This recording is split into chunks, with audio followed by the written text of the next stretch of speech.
నేను చెప్పింది విను అన్నయ్య చెప్పండి, ఎవరో ఒకరు చెప్పండి.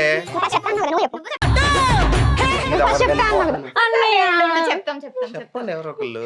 నేను ఇన్స్టాగ్రామ్ లో రీల్ చూస్తున్నా, ఆ రీల్ లో నాకు మ్యూజిక్ నచ్చింది, నాకు మ్యూజిక్ కావాలి. నేను యూట్యూబ్ లో షార్ట్స్ చూస్తున్నా, అందులో వోకల్ కావాలి నాకు. రోషిని అంతేనా? ఇద్దరు ప్రాబ్లం ఒకటే, ఇద్దరికి సొల్యూషన్ కూడా ఒకటేనే. Very simple. బ్రౌజర్లోకి వెళ్ళండి, వోకల్ రిమూవర్ అని కొట్టు, ఒక వెబ్సైట్ ఓపెన్ అవుతుంది. అందులో మీకు నచ్చిన మ్యూజిక్ ఏదైతే ఉందో అది అప్లోడ్ చేయండి. ఆ మ్యూజిక్లో ఉన్న వోకల్ని అండ్ యాజ్ వెల్ యాజ్ నీకు మ్యూజిక్ని రెండింటిని అది సపరేట్ చేసి చూపిస్తుంది. నీకు ఎట్లాగా మ్యూజిక్ కావాలి కదా, వోకల్ తగ్గించేసాయి. నీకు వోకల్ కావాలి కదా, మ్యూజిక్ తగ్గించేసాయి. మీకు ఏది కావాలంటే అది తగ్గించుకొని డౌన్లోడ్ చేసుకుంటే మ్యూజిక్ వేరుగా వోకల్ వేరుగా వస్తుంది. అంతేనారా? అవసరం ఉన్నంతసేపు అన్నయ్య, అవసరం తీరాక ఏరా అట.